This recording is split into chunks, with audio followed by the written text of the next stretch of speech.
So tonight's webinar is all about how I replace my salary with property cash flow in 18 months, but more importantly, how you can do it too.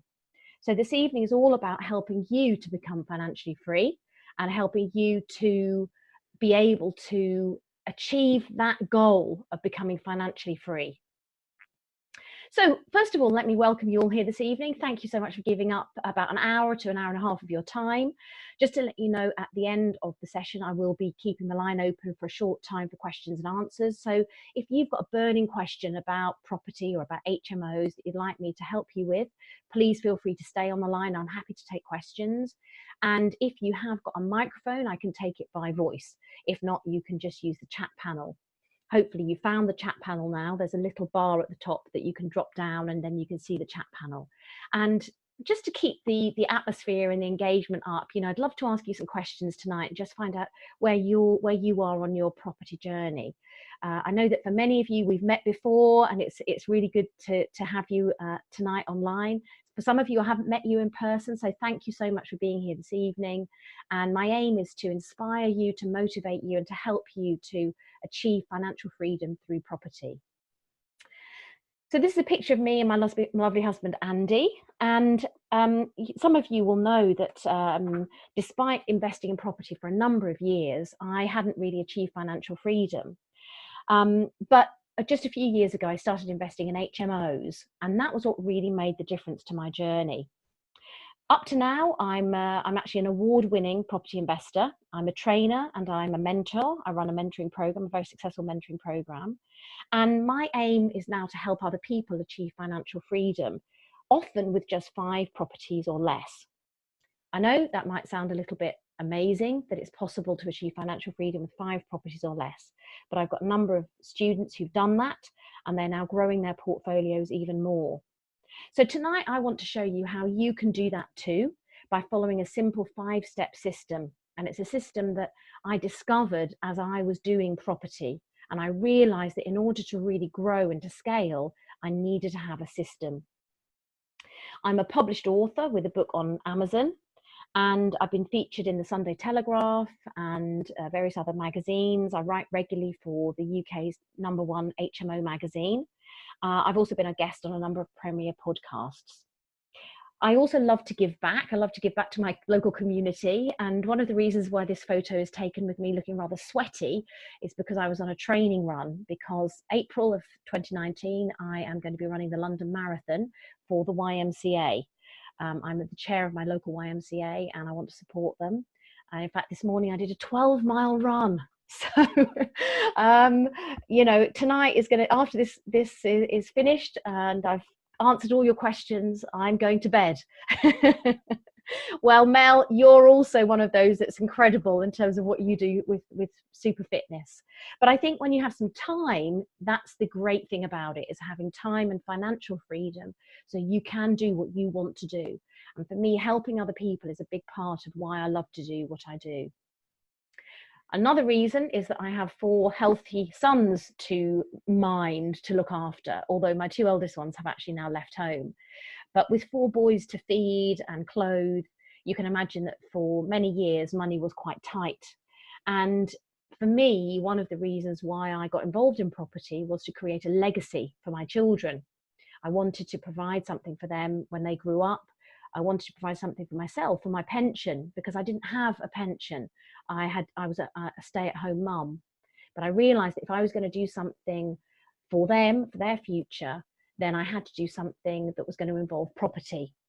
Now, as it happened, I turned from being a legacy investor to being a lifestyle investor, and I'm going to share with you how I did that. But I'd like you to think about you for a moment, because this isn't just about me, it's about you. It's about you having a chance to sit back and think about your past, your present, and your future, particularly at the start of 2019. Are you stuck in a job you hate? Many of us have been or maybe are. Maybe you're stuck in a place that you feel trapped. It might not be your job, but it might be a relationship, or it might be a financial situation. Maybe you just don't have time to do what you want to do. And these are all really good reasons that will fuel the start of you looking for something else. Now, for me, financial freedom isn't just about having passive income coming in every month. My property is managed by my team. All my mortgage and my bills all paid, plus quite a lot extra to be able to go on holiday with and buy nice things. It's actually also about having time. And I know that for a lot of people that I speak to, if they could simply replace their income, that would give them the first step up to then making a decision about how they spend their time. And I have to say that for me, having time to do what I like to do has been an incredible gift, because it's allowed me to travel.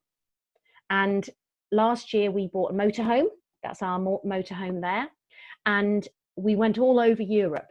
And in fact, at the next summer, I'm going back to the northern part of Europe, because we didn't manage to do the whole of the north of Europe. So we did quite a lot of France, Austria, Italy, Germany, Switzerland, the Netherlands, Belgium. But next year we're going, this coming summer, I should say, this coming summer we're going to Denmark, Norway and Sweden, because we haven't done the Nordic countries yet. So if you've got a plan to travel, maybe you want to spend more time with your family, maybe you want to do some more sports, maybe you want to get fit. But you know, all of this stuff takes time, doesn't it? Yes, it takes money, but it takes time.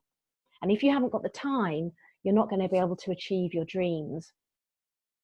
Now, last year, we managed to visit loads of fantastic places that I had dreamt of going to and finally managed to get to. So we went to Venice. We spent Venice in that gondola in the top right-hand picture there on my son Tom's birthday, which was amazing. We went to the Alps. We traveled through the Alps. We saw some amazing places. We went to Geneva in Switzerland.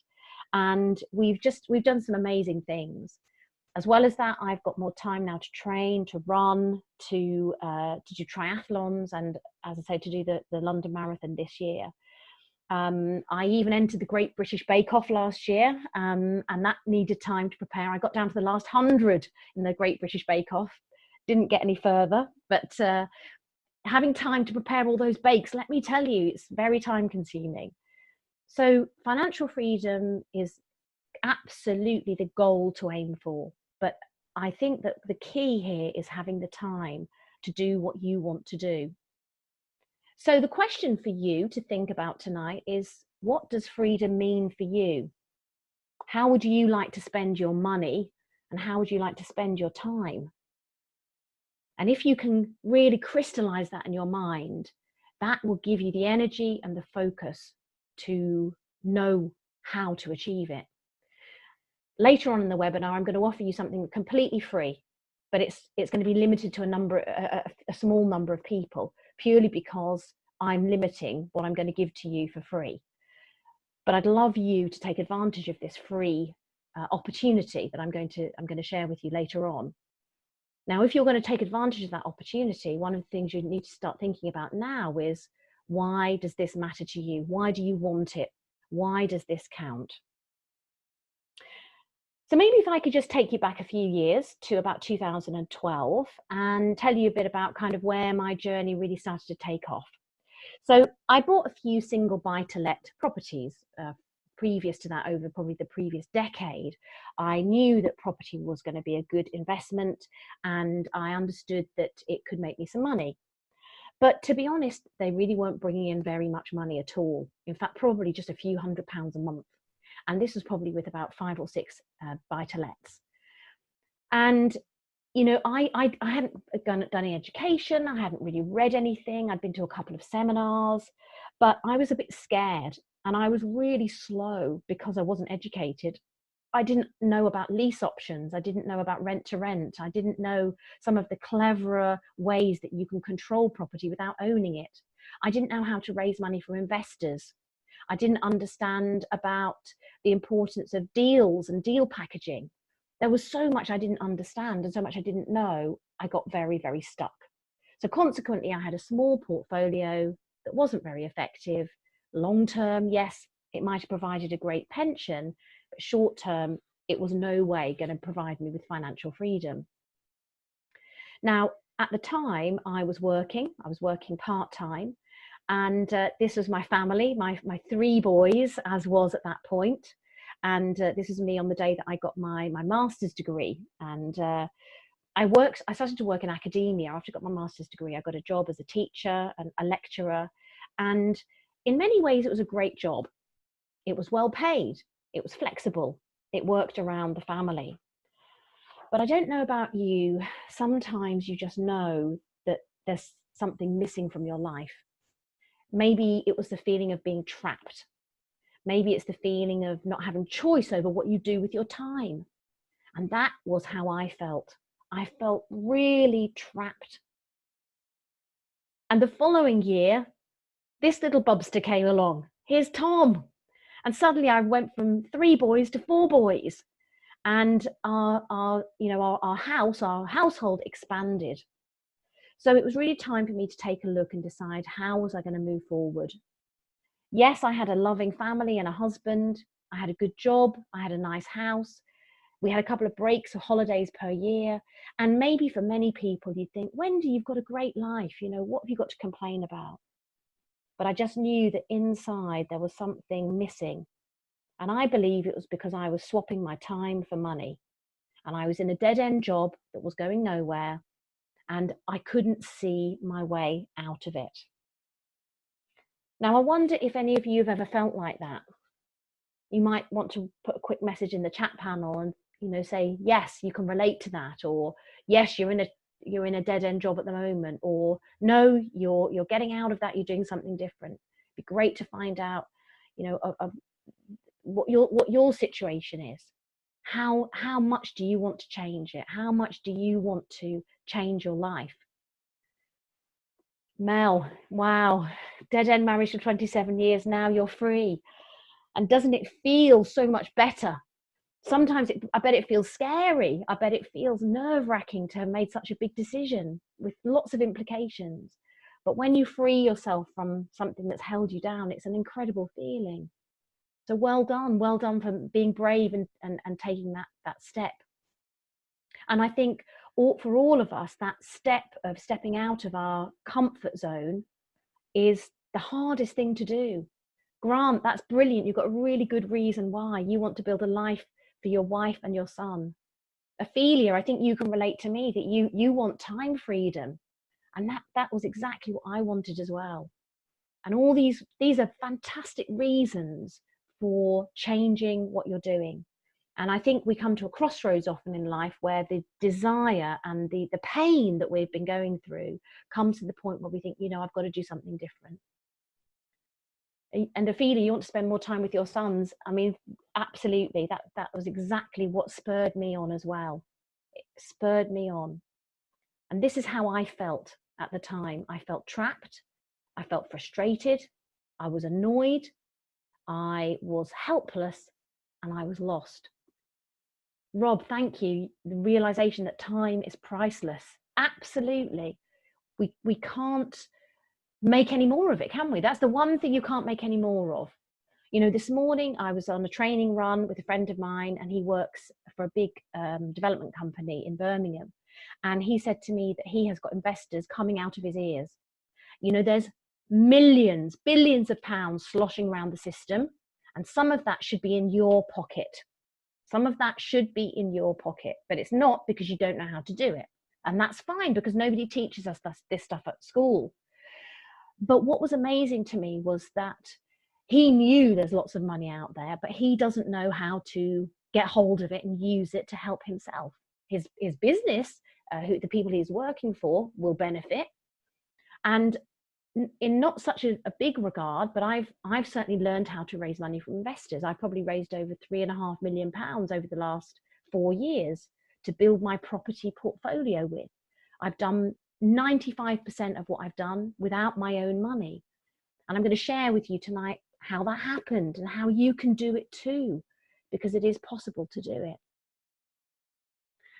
Jane, you're talking about pensions. That's a really important topic as well, because they're an existence and not a life. You're absolutely right. And looking at the state statistics for pension age and what's going to happen to older people, it's scary about the lack of money that's going to be available in the system. Will we even get pensions in 20 years' time? There's some thought that we might not. So this is where you begin to realize, hang on, I've got to do something different. I want to move across. I want to start investing. I want to start to create passive income. And of course, property is by far and away the best way to do it. So how do we go about it? You know that there's life, but it's not as we know it. And this is where you have to make a shift. And this is where I had to make a shift. And it was when I was really at my lowest ebb. It was at that time when I was frustrated and anxious and really trapped, that something incredible happened to me. Now, sometimes it's meeting somebody. Sometimes it's reading something. Sometimes it's going to an event. All of these are points on our journey. And, you know, one thing that Steve Jobs said was, you can only see the dots. You can only connect the dots looking back, and how true that is. But for me, it was something that came through the door, and it was a leaflet by this guy, Robert Kiyosaki. Just put Y in the chat panel if you have heard of Robert Kiyosaki. I'm sure most of you will have heard of Robert Kiyosaki.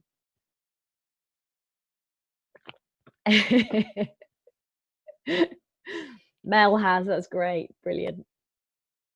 Excellent, excellent. So this leaflet came through my door, and yes, Daniel, that's exactly how I felt. I was like, who is this guy? Rich Dad, Poor Dad? I've never heard of him before. Who is he? And he's holding this book, and I'm like, what is this book? I've never heard of this book, Rich Dad, Poor Dad. So I downloaded a sample onto my Kindle, and I read the sample chapter, and then I bought the book. And over the next 24 hours, I read the whole book from start to finish. And it was like a light bulb going off in my head. I suddenly got it, that what I'd been doing, although I'd been trying so hard to do what was right, I suddenly realized that actually I'd been distracted. I had been following lots and lots of different options. I had been following shiny pennies. I hadn't educated myself. I hadn't been mixing with the right people. And I suddenly saw the light. And I realized that if I was going to change my life, I had to do something different. That book was the start of it. And it became an all-consuming dream, a passion to have at least £6,000 a month passive income. That's what I needed to be financially free. And at the time, I had about £600 a month. And I said to myself, how on earth am I going to get £6,000 a month passive income? And the same thought might have occurred to you. How do I do this? How do I make this happen? Because it's so outside of our education. It's so outside of what we're taught at school. It's so outside of what everybody else tells us to do. Get a good job, pay down your mortgage, pay into your pension. And Robert Kiyosaki said something completely different.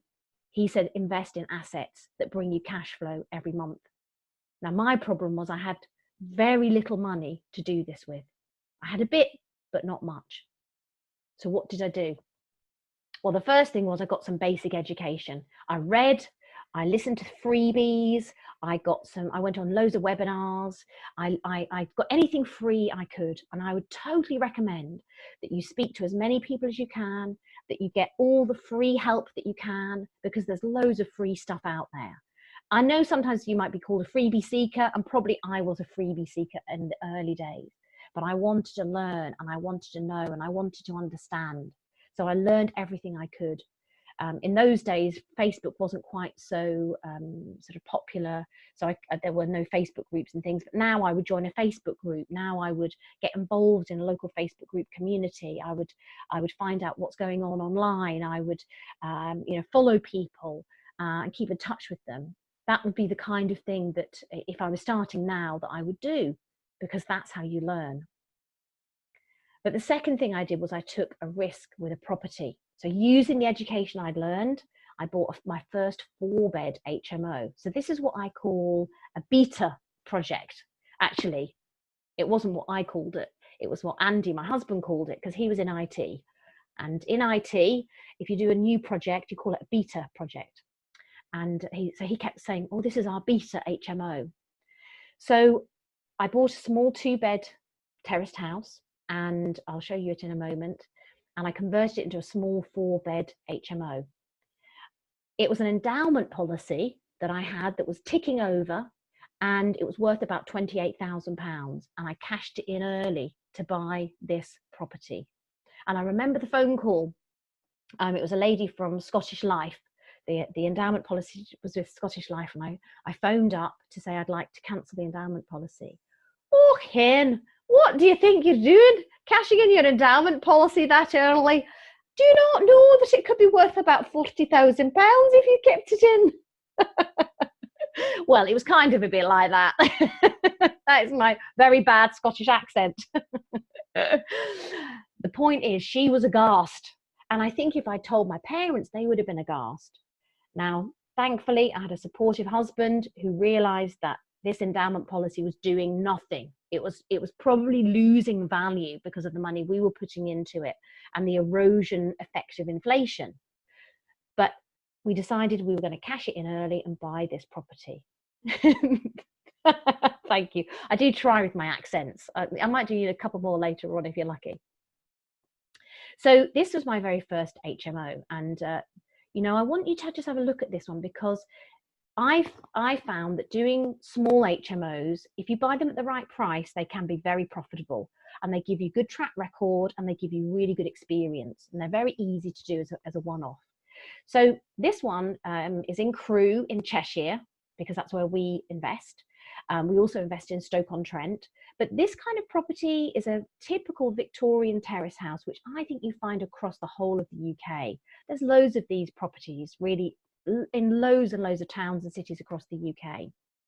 So we paid £78,000 and spent about £7,000 on the upgrades. We needed to put in fire alarm system, some fire doors, redecoration, and we needed to put in one partition wall downstairs. But apart from that, it stayed more or less the same. The kitchen was the same, the bathroom was the same, and all that I had to do was to furnish it. So in total, I spent about £85,000 on the property. But the income was it currently is about over £1,500 a month for each of those rooms. Our outgoings are about, as you can see on the bottom of the slide, £234 for the mortgage and about £430 for running cost. So every month on that 4-bed HMO, we're making over £800. We've actually just recently put the rents up a little bit here as well. Now, how many of those do you need to become financially free? How many do you need? Given that if you do it properly, it can be very, very tax efficient as well. So it's unlikely in the first few years you'd be paying much tax. But even imagining you have to pay some tax on that income, you know, it's very, very good return for a small amount. That property is now worth about £105,000. As it is, we haven't actually refinanced it, but we could have done. We could have got all our money out and we could have gone again. And, you know, it just goes to show that actually you don't need to start with grand, big projects. You can start simple, you can start small. So what happened next? Okay, so the next one, this was a bit more hair-raising, because I got the bug and I thought, right, okay, I want to do another one. I want to do a bigger HMO. So we took out a loan, we had a bit of money in savings, and we clubbed together a kind of pot of money. And I had the plans drawn up for this bigger property. It was a 3-bed terrace, but a much bigger 3-bed terrace. And with the bank loan and with all these other sort of little pots of money that I had, I managed to get together just enough money to put the deposit down and to get a mortgage. And I had a few £1,000s left for the refurb. But what did I not do was plan it properly. And I ran out of money. Now, I don't know if you've ever done a project where your other half is somewhat skeptical of what you're doing. They think you've got a bit carried away, or they think you can't repeat your earlier success, or maybe they're just a bit cynical about what this property lark is all about.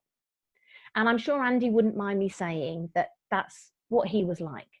He didn't mind me selling up the endowment, because I think he realised that anything would be better than it just sitting in a pot that was not really getting any bigger while we were still paying into it.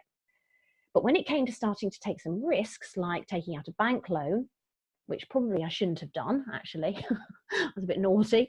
And not having all the money for the refurb, that's when he began to become quite critical.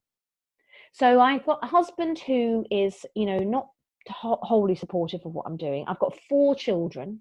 At this point, I'm still working part-time as a lecturer. I've got one HMO that thankfully was up and running and working and was bringing in some money. And I've got this second project. And suddenly, halfway through the project, I run out of money. I'm sure you can imagine how that felt. And this is the house. So it's a traditional large 3-bed terrace. It had a large loft space. So halfway through the build, we decided to go up into the loft and do a loft conversion. Me and the builder, that was. We bought it for 93,000, so it was a great price. It didn't have central heating, but it did have double glazing, so that was a bonus. But it was a big project to take on. And this was the layout, the room layout, and you can see the photos of what it was like. And this is what my architectural technician drew up for me to convert it initially into a 6-bed HMO. And then we decided to go into the loft and convert it into a 7-bed HMO. And it was really at this point where things started to break down, because now I felt even worse than I had before. Now I felt anxious. I felt depressed. I was worried. I was stressed. I was super fearful, because I thought if everything goes wrong, I could lose everything. If this project goes wrong, not only is Andy never going to trust me again, we might potentially, I suppose, lose our own home. We're going to lose the other HMO. This could be really bad. And I felt stupid. I felt really annoyed with myself. And there was part of me that knew I had just been very foolish and very sort of strong-willed to do it, thinking I could do it without really learning first. I just jumped in with 2 feet, which unfortunately is probably my personality. It's a tendency of my who I am, my personality. I do tend to jump in with two feet. But this was a really difficult time. And I would say to you that I did hit rock bottom. I didn't sleep for 2 nights. Andy was actually working away at the time in London, and I couldn't tell him what was going on. I shouted, I cried. I wished I'd never got involved in this. I wish I'd never read Robert Kiyosaki. Why did that leaflet ever come across my door? And here I was still trying to maintain my job and my children. But inside I was really collapsing, and I was regretting that I'd ever even started this journey. And I think that a lot of us have that experience in property, because it really is an emotional roller coaster at times, where you just think you can't go on, and you haven't got the support you need, and you haven't got the people around you who can help you. And it's really tough. It's really tough. And that was how I felt. And, you feel like you're letting everybody else down. You feel that you've set yourself some big goals, and suddenly there's absolutely no way you're going to be able to meet those goals. You can't figure a way out. You hit this crossroads and you just don't know how to do what you've said you're going to do. And I remember having been at a meeting and writing down my financial freedom goal was £6,000 a month. And at the time thinking, I'm going to write it in my book. I'm going to write the number down, because I think that's important. And this guy at the front of the room was saying, write your number down. And I wrote the number down. But, inside, I'm not sure if I really believed I could do it, because I didn't know how. But just at that point, when I was really at my low ebb, I began to think back and reflect a little bit. And, sometimes I do believe that the answer comes when we're at our lowest point. But sometimes it's in that darkest moment that something clicks. Our brain searches for the answer. And it was at that point that I remember someone somewhere talking about other people's money.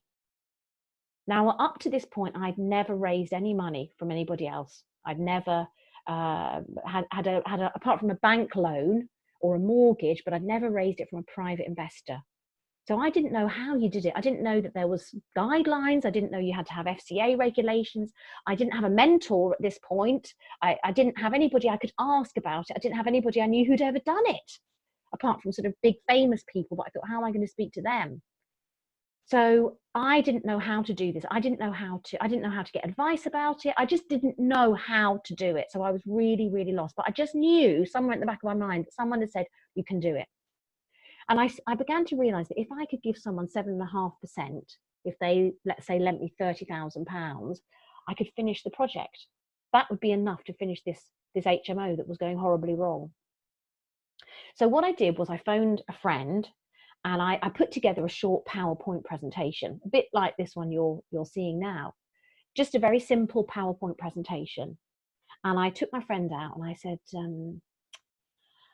Jackie, look, I'm in a bit of a pickle because this has happened, and I need some money, and you know, I just want you to have a look at the slides and tell me if you were in a position to invest, what would you think about this, and would it appeal to you? I just want some feedback. And she looked at the presentation and she asked a few questions, and then she put it down in front of me, and she sort of stared at me hard, and she said, Wendy, when do you need the money by? And I said, well, as soon as possible. To be honest, if you know someone, can you let me know, because I need it like now, or the builder's going to go off the job and I'm never going to get this building finished. She said, okay, I'll transfer it into your bank account by tomorrow afternoon. I was like, what? She said, yeah, I'll do it. I'll lend it to you. What? She's a very busy lady, this friend of mine. She had been putting some money away, squirreling money away for months, if not years, and didn't have the time to invest with it, didn't have the time to do anything with it. But she was frustrated because she was getting like 0.5% return in her bank account. She was now going to get 7.5% over 5 years. I mean, it's a no-brainer, right? She said yes. And at that point, I began to realize, I can do this stuff. Yo, Wendy, go, Wendy. And my confidence really started to grow. And it was really an incredible moment when suddenly what I'd learned, I was putting into practice, and it was working.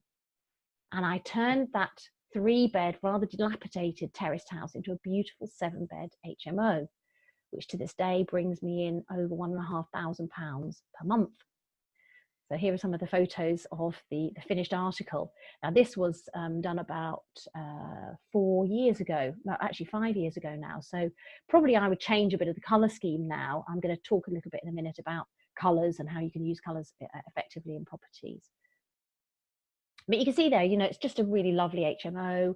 We put in a few en suites. Not all the rooms had en suites, but some of them did. And, you know, it rents really, really well. So I started to believe, I started to realize that by putting my thoughts and my words and my learning into action, I could make something happen. But I still had very little money. I had one credit card with some balance on it, you know, free balance, that is, not used balance. And I spent that on a weekend course, 3-day property course. You can imagine Andy's reaction. You've done what? He wasn't very happy. Again, the cynic in him said, this is just a waste of money. This isn't going to work. And again, you know, I felt, have I done the right thing? I had this big dilemma. Should I do this? But I promised I'd pay him back. And I said to him, look, babe, if within 6 months I haven't got the money back, whatever way, I'll do some overtime. I'll do something. I'll find the money.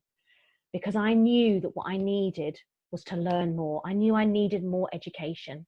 I knew I needed to get into more of the sphere of experts who had done what I was trying to do, because that would be the way to accelerate my progress.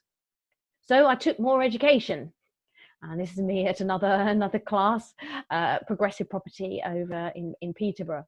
Learning about property skills, property strategies, and so on. And from that day forward, I've continued to invest in my own education every year, spending on courses that will benefit me, help me to grow, and help my mindset to improve as well, to help me to grow my mindset about money. Now, while I was actually at one of these weekend courses, I met an investor, and that investor decided he wanted to invest with me and create a portfolio of properties. And that was how my property company, Best Nest, was formed. And so together, Mark and I created a portfolio of properties. And this was from meeting him on a weekend course. Now, he was your classic investor who had not much time, quite a lot of money, and was wanting to invest in property for the long term. And I had no money, quite a lot of time compared to him, and I had some knowledge. And so together we formed a partnership which really worked. And that's how our property company, Best Nest, was formed. And what I realized was it's absolutely true. And I think I first heard this quote from Tony Robbins. If you want to do something in your life you've never had, so if you want something in your life you've never had, you'll have to do something you've never done. And I think, you know, this year, I wonder what you're going to do that is going to create the difference for you. What are you going to do that's going to step outside your comfort zone and maybe challenge yourself, also possibly challenge the people around you, fix your focus on your goal and make this happen. I wonder what that one thing is. You can, if you want to, you can write it in the chat panel so we all see, or you can keep it private. It's up to you. It's fine. And later on, you're going to have an opportunity to share it privately with me. And when I tell you what it is that I'm going to do for you later. So after about 18 months, I had 7 cash flowing HMOs. Probably had about 32, 33 rooms at that point. And this was making me very, very good cash flow. And this allowed me to leave my job at the university, which is what I wanted. I was so pleased the day I gave in my notice and I said to them, I don't need to work here anymore because my job has been replaced. My income has been replaced by my property income.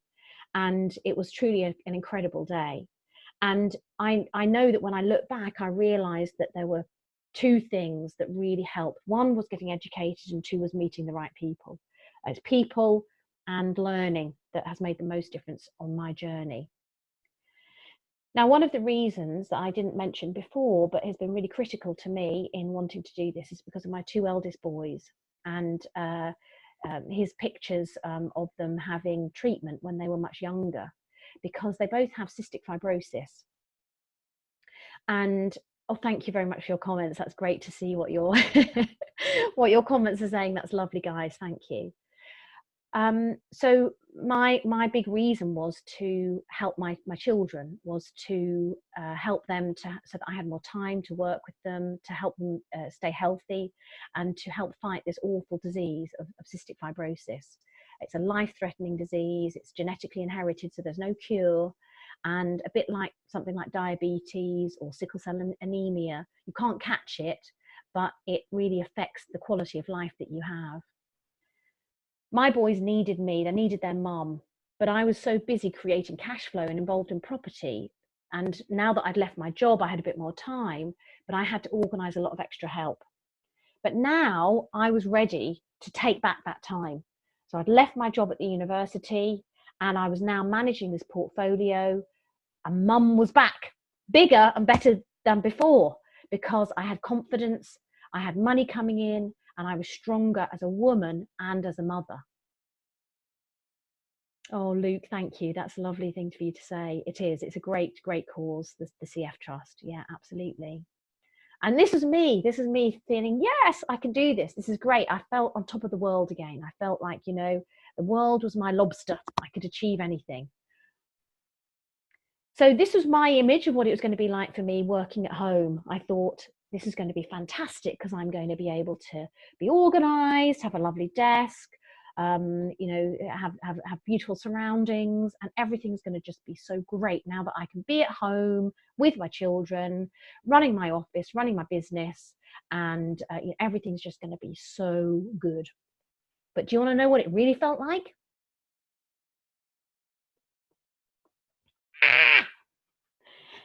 I was rushing around like, you know, a headless chicken, as they say.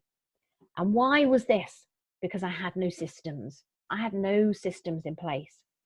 Now, at this point, Mark, my business partner, and I had decided that we needed a mentor. We needed to take somebody on who would help us to grow the business, to scale the business, to make the business work. So he said to me, Wendy, you need to make sure that you have a system. You've got to have a system for scaling your business. Up to now, you've kind of gone out and looked at properties and you've done this and you've done that and you've found the tenants and you've done this, but it's all a bit messy. It's all a bit frazzled. You've got 7 HMOs. How are you going to get to 14? How are you going to get to 28? I'm very pleased to say we're now at 28. We now have 28 HMOs, and we manage some for other landlords as well. And our business is booming. We've got a pub. We've just done a commercial conversion, and we have other property deals in the pipeline for the beginning of January. So there's lots going on in our business now, which is fantastic. I now have 3 members of staff. I have a bookkeeper. I have a maintenance team. So they look after the property for me now. But at this point, I didn't have any of it. And you might be right at the beginning of your property journey. But if you're going to scale, if you're going to do this around a job or a family, please learn from the mistakes I made. Please learn to have a system from the beginning. Now, after thinking and kind of working it out, and because I'm a bit of a bear of simple brain, I realized that actually my system was very, very simple. It was find it, fund it, finish it, fill it, and future-proof it. So maybe if I just take you through those steps now, I hope that would be okay with you, and I could share how you could take this system and use it yourself. So step 1 was find it. Now, there are really 5 mini steps within this main step. You want to master your market, identify who it is you're going to be renting to, identify what their needs are, identify what their preferences are. And you can do this in a lot of different ways. You can run some marketing campaigns on spare room. You could go out into your local town and give out postcards and do some market research. You can go and walk the streets. There's lots of ways of finding out what your particular market needs. You need to analyze your area. You need to find out in your particular local area where you're looking to invest, what are the types of property available? What are the selling prices of those properties? How can you find properties that are lower in price? Where are the deals? Where are the worst areas and the good areas? Look at the geographical placement of things like bus stations and train stations and big employers. What's your method for sourcing the right property? Do you have relationships with all the estate agents and letting agents? Have you been to any local landlord meetings that the council runs? They're really good for picking up rent to rents, because those are great places where landlords are completely fed up. They don't want to run their property anymore. Hey, build those relationships. Really beautiful for rent to rent. There's so many parts of a sourcing strategy, but you need to make sure that you've covered all the bases when you're looking for property. Then you need to learn how you can prepare the project. This is one of the things that I missed out early on because I had forgotten to do it. Even though I think in my head I knew I should do it, but because I didn't have a system to follow, I didn't do it. So I didn't prepare my project properly. When you prepare the project, you do a proper cost analysis, you do a time analysis, you have a project plan, you use all the tools that you have at your disposal to make sure that that project will work. And then once you understand what the figures are, you can decide on your deal. So this was my broken down find it model. And I've used this ever since. And even now when we are sourcing properties for ourselves or for other investors, we continue to use this as a model for finding great properties that we know are going to work for an HMO. So here's an example of one of my mentoring students, Ella, who this is me and her on the steps of her property in Wirral. And this was Ella's first 6-bed HMO. She bought it for £65,000 on the Wirral, spent quite a lot of money on the refurb, as you can see, £65,000. It got valued at 128, so probably a little bit lower than she was looking for, but her rental income is nearly £2,500 a month. Her expenses, including the mortgage, come to about £1,100, so she's making between £1,300 and £1,400 a month. And her return on the money that she left in is a 45% return. absolutely amazing. And she created a beautiful 6-bed HMO. I think 4 of the rooms had en suites and 2 of them shared a downstairs bathroom. Absolutely beautiful. And Ella's carried on finding great properties to invest in. She's another couple of projects on the Wirral, and she's used her knowledge of finding it to find a really good area that works for HMOs. What about step 2 though? Well, step 2 is funding it, and this is often the one that is second most tricky. I speak to a lot of investors every month and every year, and apart from finding an area to invest in, the second most tricky area they come across is funding it. How do we fund our HMO? Now, if you're anything like me, you might have thought about a mortgage or bank finance, and that's available for you to have. But what about private finance? How do you raise money from an investor, for example? Well, I can't go into all the masses of depth about this tonight because it's a very big topic. And if you come and join me on a training at any point, or we manage to meet at some venue, or you might take me up on my free offer at the end of the webinar today, I can explain a bit more to you about how to fund it. But broken down, there are 4 steps to funding it. So the first one is the means. Where is the money going to be coming from for you to buy and then to refurbish your property? Initially, I use my own money, as I explained to you, but long term, you will run out of your own money. So finding the means, and this is where networking and meeting other investors is so vital to your growth as a property investor and a property entrepreneur. The second M is the maths on the deal. You need to have a deal where the maths stack up. So how do you stack the numbers on that deal? How do you make sure that you're going to get a great return out of the back end? And knowing being secure on the maths on the deal is often the thing that will make your investor have much more trust and confidence in you, because they'll understand that you know what the maths is. The third M is the method. How are you going to work together with this investor? How are you going to define your responsibilities? Who is going to do what in that relationship? So are you going to be the one who's going to be project managing the deal, and your investor is going to be putting in the money? That was what happened with me and my very first investor, Mark. Maybe you're both going to share in some of the project management, but one of you is going to be responsible for tenanting it at the end of the deal, for example.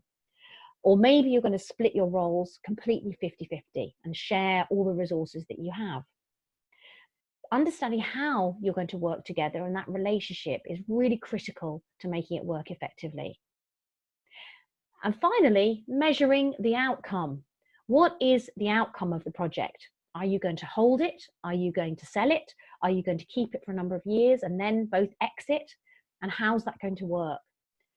All of these are questions that need to be answered before you really get into using private finance. So this is something, as I say, I can't spend too much time on tonight because it's a much more in-depth topic. I have recorded other videos on YouTube that you can go and have a look after this webinar and see them. And at the end, as I said, at the end, I'll give you an opportunity to have something completely free from me. And if you want to focus on funding it, then we can do that. Now, Charlotte was a case of somebody who I worked with just earlier this year, actually. So Charlotte is a lovely young lady. She's got 3 young children, and she runs a VA business, a virtual assistant business, part-time. But she just didn't have any money to buy an HMO. She came on some training that I was running, and she was really inspired to go out and buy her first HMO. But she didn't have any money to invest because she just bought her own property to live in. So after the 2-day training, she went away and was feeling a bit kind of, unsure about what to do. But she decided to join the mentoring program. So we sat down and we worked out a way in which she could potentially speak to various investors and see if any of them might be potentially interested.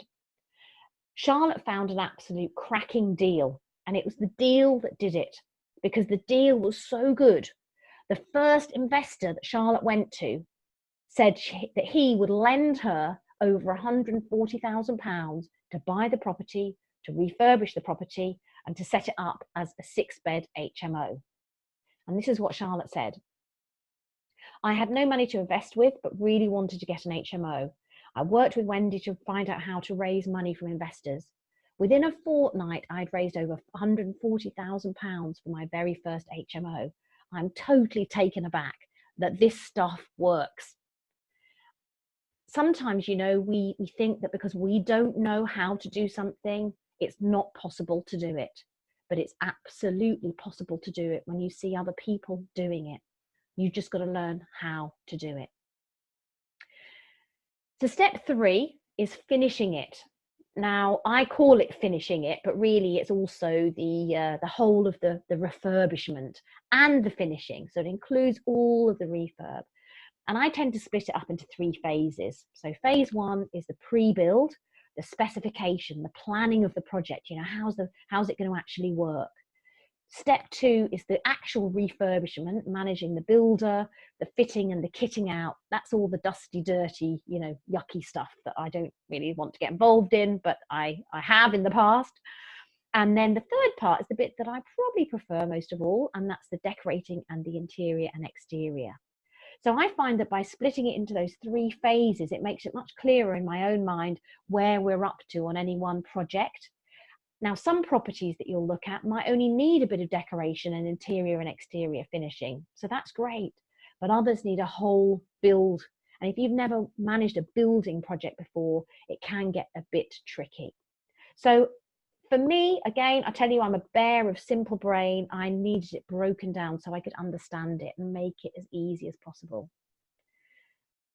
Now, one of the things I realized, and if any of you have ever managed a project, you'll also know this, that there's 3 aspects that really impede on the success of a project: time, cost, and quality. You can either have something that is fast, but will probably cost you more money, and the quality might be not as good as you hoped for. You could have something that's a really good quality finish, but it probably will take longer, and the cost might be higher. You could have something that doesn't cost a lot of money, but the quality could be lower and the time might take longer. So you've got to choose what's important to you when you're running your project. And mostly what I found is that the cost is very important because I've got a finite amount of money that I'm going to be using, and the quality needs to hit a certain benchmark. And then I can be a bit more flexible on the time. But that's not true for everybody. So this is something for you to think about when you're going into a project yourself. What are your key cornerstone deliverables? Which of these are, if you like, priorities for you? Now, a few hints and tips on managing builders. Yes, Mel, I completely get that sometimes we've got to prioritize ourselves, haven't we, opposed to investing. You've got to have a roof over your own head, particularly if you've got children, before you maybe think about investing. But that's why I think, you know, you're always going to be, you're either not going to have any money to invest with, or you will run out of money. So learning how to raise money is vital. So managing builders. Okay, let's go on to this one now. Oh, this is a thorny topic. Be clear about what you want. Be really clear with a builder about what it is you're looking for. If necessary, show them another project. Give them specifications of the quality you're looking for. Make sure that you include building regulations, planning permissions, and any licensing requirements. And of course, now that the new licensing rules have come in for 5-bed HMOs, you've got to make sure, of course, that your rooms meet the minimum specification as well for size. Make sure you agree the costs and the timescales up front. Get references for your builder. Very important that you make sure that you get references, and also I would say insurance. Check their insurance that they can do the job required. Get a written contract. In this day and age, a written contract probably is not going to be the kind of detailed contract that maybe you or I would like to give to a builder, and that's for historical reasons, but something that basically tells you how much they are going to charge for the specified job. And we often use the job specification, the build specification, to identify what those key, if you like, quality characteristics are. Once you've got that in writing, then it becomes much easier to negotiate on some of the extras or the delays or the other things that might come up in the build project. And agree payment dates and stages up front so that you know exactly at what stage the building should be before you pay the builder. Just a few tips about interiors, because I know that's the bit that we often like to, you know, focus on, but it's not the whole thing. The project is really vital as well. Think about the color, think about the tone, harmony and contrast in your rooms. You know, how do your rooms look? How inviting are they? How warm, how appealing are they? Think about the symmetry of your rooms. How you know, the eye likes symmetry. We like things to be balanced. The layout, are you making the most of the space in the room and in the communal areas as well? And I've got a Facebook page that some of you might be members of. It's called the Ultimate HMO Success System. So do feel free to join that if you're not already a member. But on that page, we often have people sharing fantastic interiors that put mine to shame. And there's some brilliant interior ideas out there. So keep abreast of what's going on in local design, interior design. A few other tips that might help you as well when you're doing a renovation. Talk to the neighbours. This can avoid a lot of problems if you speak to your neighbours about what you're doing, because then they're less likely to complain to the council and they're less likely to be annoyed with you about making it into an HMO. Certainly we've managed to dispel a few, if you like, potentially difficult situations with our local area, because we've spoken to the neighbours first about what we were doing.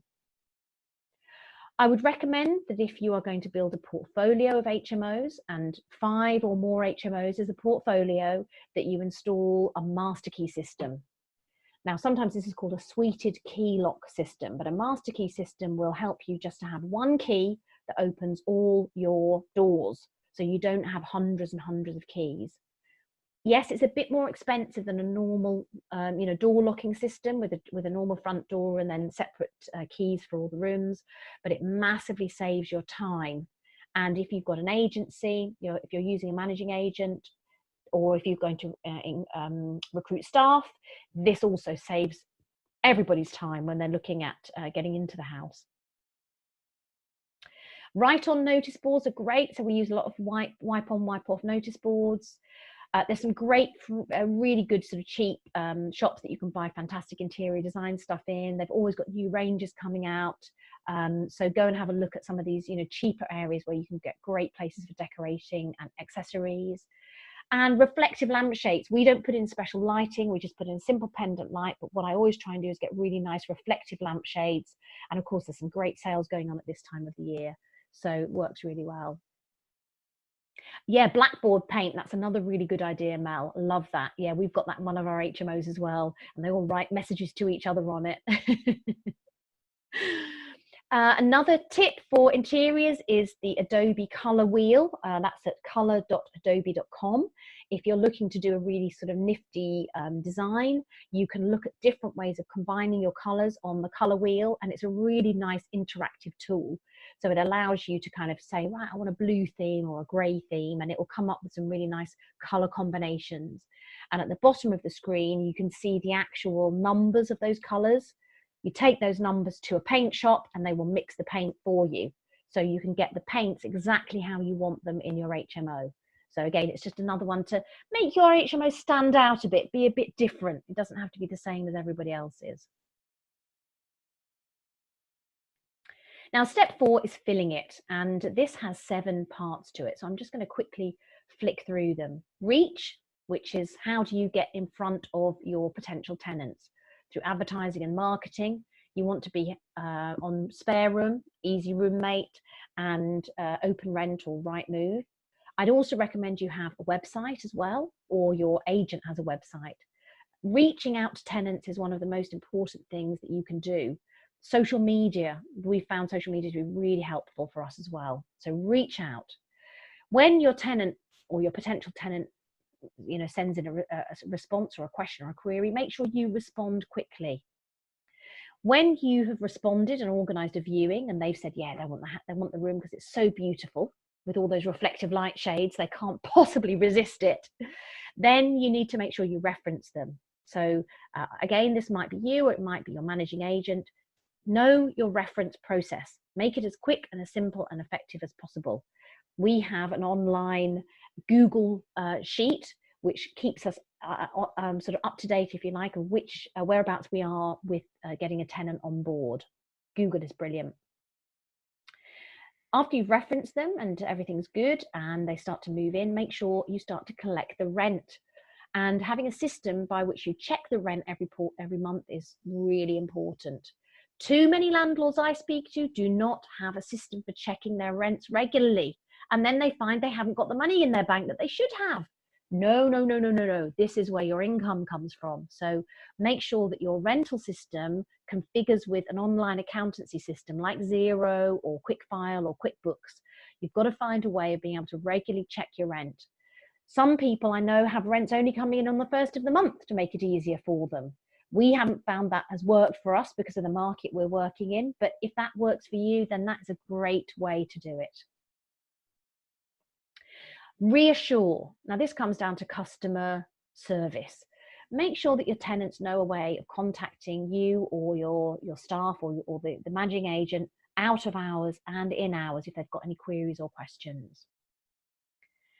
Once they've finished their tenancy with you, you want to refund any deposit that they've held and make sure that the room is then returned to the state that it should be. Review the room, review the property, and then you start the process all over from the start. Now, this obviously is quite a quite detailed 7-step process. And one, Ethan, as you can see on the screen here, this is a guy that I started working with a couple of years ago. He had an HMO in Stoke. And unfortunately, a couple of the rooms were not really being managed very well. And he didn't have a system in place. So he didn't really kind of keep up to date with when a tenant was moving out and when the rent was due. And, he just wasn't really managing it as proactively as perhaps he should have been doing. So he came along and he spoke to me and I gave him my 7-step system. And this is what he said. As a result of Wendy's advice, I made an extra £135 per week just on one property. I learned how to prepare the house, find suitable tenants, and ensure everything was set up correctly. This in total amounts to an increase of £7,000, over £7,000 in just a year on one property. I mean, wow. What a difference a system can make. What a difference when you know what you are supposed to be doing and it's not difficult to do and you don't have to do it, but somebody else can do it for you as well. Super, super, super easy. Now, the thing about Ethan, as you can see at the bottom of the screen, is he is from South Africa and he hadn't been back to see his parents for a couple of years, just hadn't really quite had the wherewithal. Once he started making profit on this property, guess what he did? He bought a ticket and flew out to see his parents in South Africa. And I thought that was a fabulous result because, we don't just do this because we love our tenants, although we might love them. We don't just do this because we love working with builders, however nice they might be. Ultimately, you're doing this to change your life. You're doing this for your children. You're doing this for yourself. You're doing this for a bigger reason. And I love it when I see people achieve those big reasons, their big reason why. Step 5 is future-proof it. And I suppose I could claim a little bit of fame here because I think I probably am the only person who really talks about this very much. You'll find a lot of people will talk about the other steps and they will focus on the other steps. But what I notice with those people is that they are running the business themselves. I spend about 3 to 4 hours a week on my property business, which is what gives me time to do other things. How do I do that? Well, it's because from the very beginning, I knew that with 4 boys and all the other things I wanted to do, I wasn't going to be running this myself. But I realized that if I wanted to grow and develop, I had to create time because I suppose I'm the visionary for the business. I'm the one that will set some of the agenda and the vision and the goals. And this year we want to increase our turnover to £1 million. We're about £750,000 at the moment, but we want to grow to £1 million by the end of the year. Well, there needs to be a bit of kind of energy and push behind that to make that happen. So that's kind of more my role now, is to be the visionary and to be the leader, the director. But you can't do that if you're also tenanting the property. You can't do that if you're also managing the building. So Having a team who does that has been critical for us. You might not want to have your own team. You might want to use the services of a managing agent, which is great as well. But there are 3 basic areas to future-proofing it. And I think if you've got each of these covered, you will find you get your time back and you still have money coming into the bank. So number 1 is maintaining customers, making sure that your current tenants are treated well, that their questions and queries are answered quickly, that their complaints are also addressed in a fast and easy manner, and that those who do stay with you for maybe more than a year are incentivized to stay loyal. So we do things like sending bottles of Prosecco out if people have been with us for more than a year, or we might send an Amazon voucher to somebody.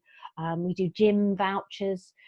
We do lots of kind of little gifts to say thank you to our tenants for being great tenants. You then need to maintain the HMO. You've got to make sure you've got a system in place for maintenance. So how often are you doing regular checks? We do our regular checks every month.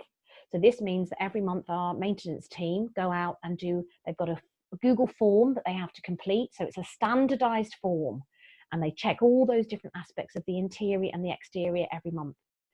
Now, quite often nothing arises from them, but occasionally things do arise, things that the tenants haven't mentioned themselves. That means we can deal with them quickly and get them seen to. First of all, that of course reduces our costs in the longer term, but also it means that it's much easier to then put tenants in the building, know that the maintenance is covered. And then the third area is maximizing your results. And what I mean by that is being able to keep an eye on your outgoings. So you're reducing the outgoings all the time, and you're increasing your income, pushing the rents up a little bit here and there, making sure that your bills are not overtaking your income, making sure that you're keeping on top of your mortgage, that when it comes to renewing your mortgage deals, you're doing it. These are all systems and processes that you need to have in your business. And it's not really going to be anybody apart from you who can manage that. But that way you can maximize your results and get really high profits. So here are some of the tools that we use to make that happen. Every month we send out an email to all our tenants on MailChimp. And it's really quite a friendly email. It just kind of says, hi from the team at Best Nest. We hope you had a great Christmas. Can we remind you that the bin schedule for Cheshire East for January has just been released. Here is a link to it. Please make sure the bins go out on the appropriate day. Have a very merry new year. Or another email might be, it might be a reminder that they can't smoke in the building. We don't generally have problems with that, but occasionally our maintenance team say, oh, had a bit of a whiff. There was a bit of a whiff of tobacco or something else. We have to remind tenants it's not legal and it's not under health and safety for them to smoke in the building. But as a kind of carrot and stick, we have also installed cigarette butt bins outside each property. So if they want to smoke outside, they can easily and quickly dispose of their cigarette butt by putting it in the cigarette butt bin. Thank you very much for not smoking in a Best Nest property.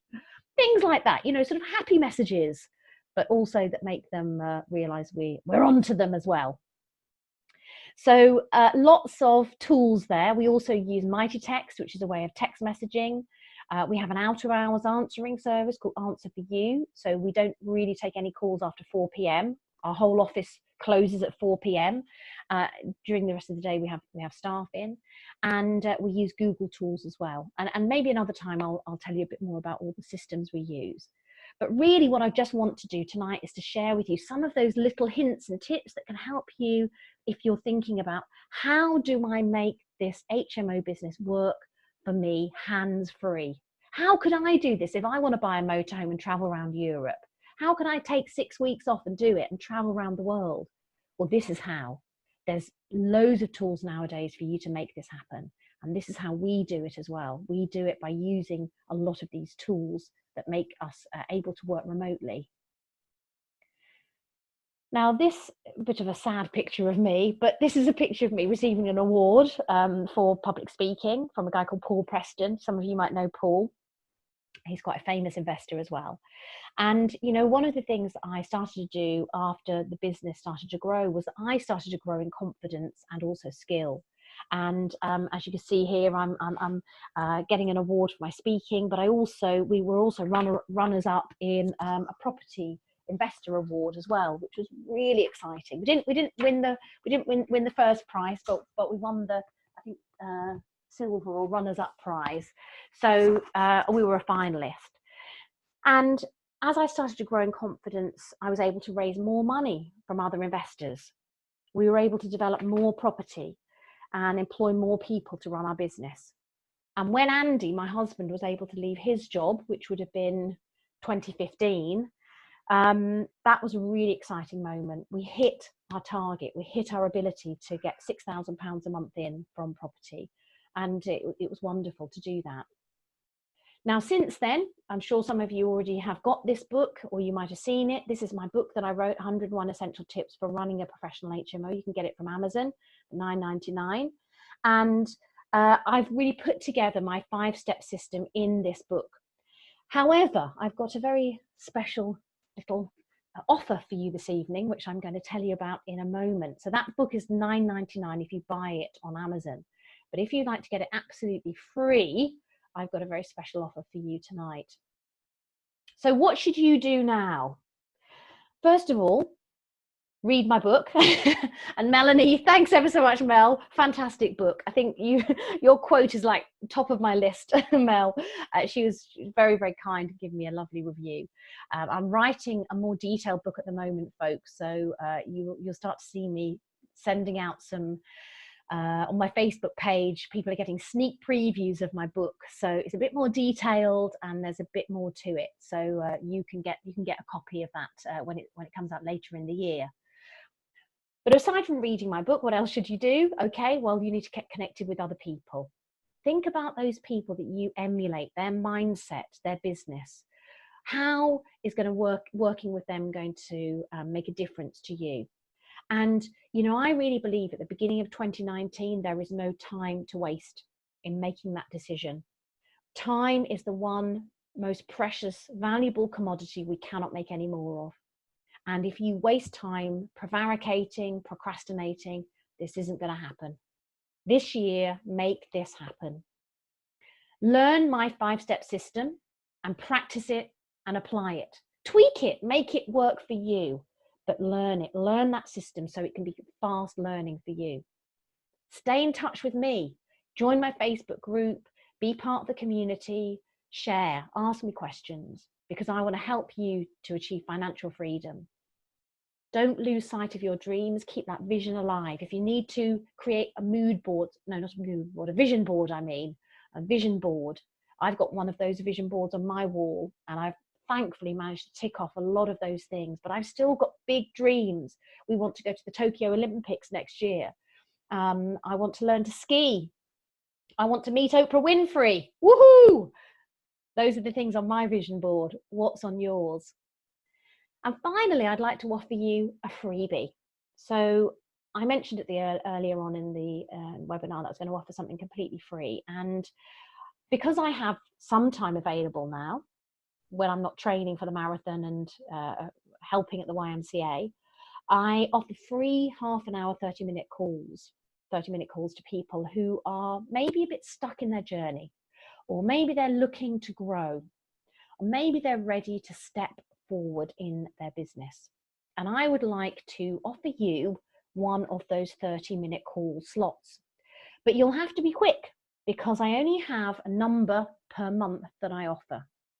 And it's completely free, you don't have to pay for it. 30 minutes where you can discuss your challenges, your fears and your concerns. You might want to talk about finance, but it's to help you get unstuck at this point of the year. I don't want you to go into 2019 thinking, you know what, that was a great webinar. I really like listening to Wendy's story. It's all really, really good, but how do I do it? So this is your answer. A completely free call for half an hour to help you get unstuck for free. This is the website. This is my website, www.wendywl.uk. And all you'll need to do is on the top of the website, you will see a little box that will say book a free call. Now on the box, it says 20 minutes, but I've actually extended it to 30. And when you click on that box, this is the page that will appear. and you can see it's branded with my Ultimate HMO Success System. And it is this one, the free mentoring consultation call for 30 minutes that you want to book. Now, as I say, you're going to need to be quick with this and do it as soon as possible, because those slots get filled up rapidly. And my online system is connected to my Google Calendar, and they synchronize. So if I put in an appointment, that slot will go. So you need to be fast, you need to be quick. Get this booked in tonight. Go onto my Wendy WL website, and you can then pick a date and a time that suits you. As you can see, I quite often offer early morning slots. If you're an early bird like me, we'll speak in the morning. Other days, I don't have any available slots because I'm doing other things. I've got my own business to run as well. So if you want a half an hour free mentoring consultation call, can I suggest you get this booked in tonight? Simply all that will be asked for is your name and your email address and your phone number. And then usually I will ask you to phone me. If you book a call and the call doesn't come through, I will call you though. But normally the protocol is that you will phone me, and we will then have that confirmation. You'll get the confirmation, and we will then have that call booked in the diary, and we'll have half an hour where I can help you to move from where you are to where you want to be. Now, as a special gift, if you book that call within the next 24 hours, I will also send you absolutely free a copy of my book, 101 Essential Tips for Running a Professional HMO.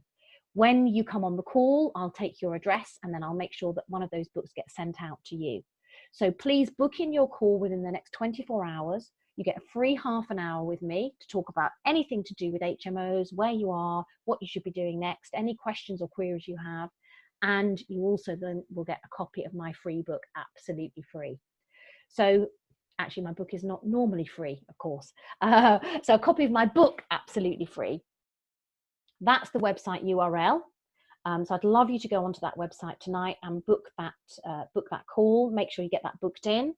And then I would love to work with you to help you to overcome any blockages, any questions, any queries you have, questions that might be in your mind.